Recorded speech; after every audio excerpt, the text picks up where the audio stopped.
Hey YouTube, hope everyone is having an awesome day. Say hi. Today we're going to be talking about 3 mistakes you want to avoid when you're doing the BRRRR real estate strategy. So I'm going to be quickly jumping into that while making sure this one stays safe in the roads. So let's get started. The first mistake I see new investors do when they're doing the BRRRR strategy is doing too much renos.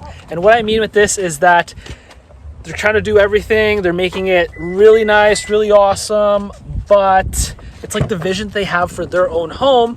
When you got to remember, when you're doing the BRRRR strategy, it is just a rental.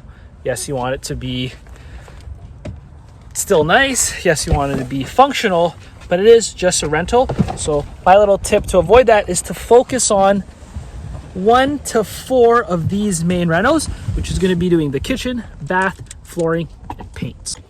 Now, the second mistake I'll see new investors do when they're using the BRRRR strategy is going to be that they're forgetting to make sure that when they do the refinance part of the BRRRR strategy, that this new ARV and the new mortgage will still allow the property to cash flow.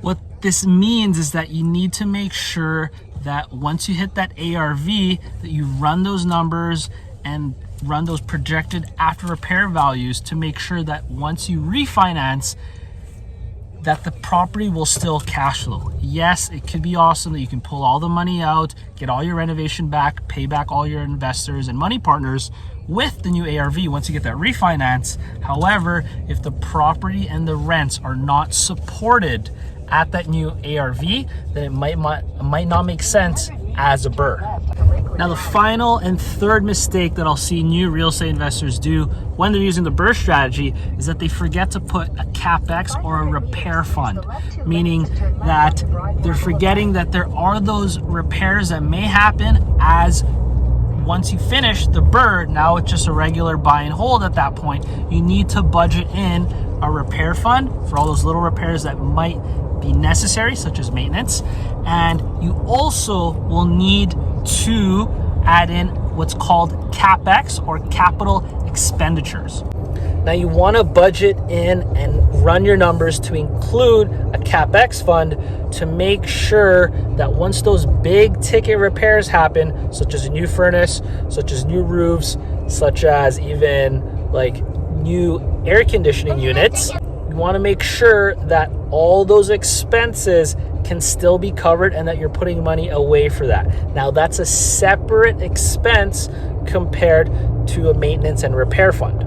So make sure you guys kind of remember that. And the importance of a CapEx fund is that a couple summers ago, I believe just last summer, I repaired about 4 roofs in 1 month. Now, if I didn't have CapEx funds on each of those properties, those 4 roofs, which can be pretty expensive depending where you're at, would have cost me a ton of money that would come out of my own pocket. However, because I set up a CapEx fund that every month I'm putting a certain money away, as I've held those properties for a little bit over a year, I had enough in my CapEx fund to cover majority of those roof repairs. Yes, there were some that I still have to pay out for myself, but that's the importance of having an active income or another income source if you're taking real estate seriously. That's time for another video.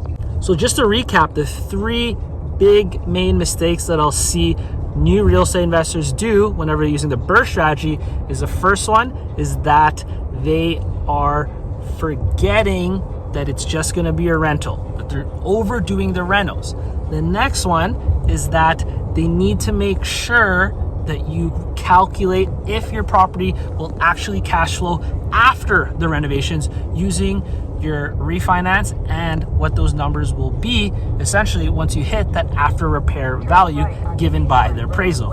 And the third mistake that I'll see new real estate investors do with the BRRRR strategy is that they'll forget to add a repair and a CapEx fund in their budget. So I hope that offers some value for you today. And if that did offer some value and you're interested in taking real estate seriously, make sure you hit the Calendly link below. I'd love to sit down with you, offer you a free strategy session if my coaching services can help you get to the next level. It's just a short call. Make sure you take action on that. I'd love to help you out, but you really need to click that button below. Let's book a call. I'd love to sit down with you, build a plan specific to you, personalized and customized to help you reach your real estate goals. So hope to offer some value to you. Hit that subscribe button. It really does help.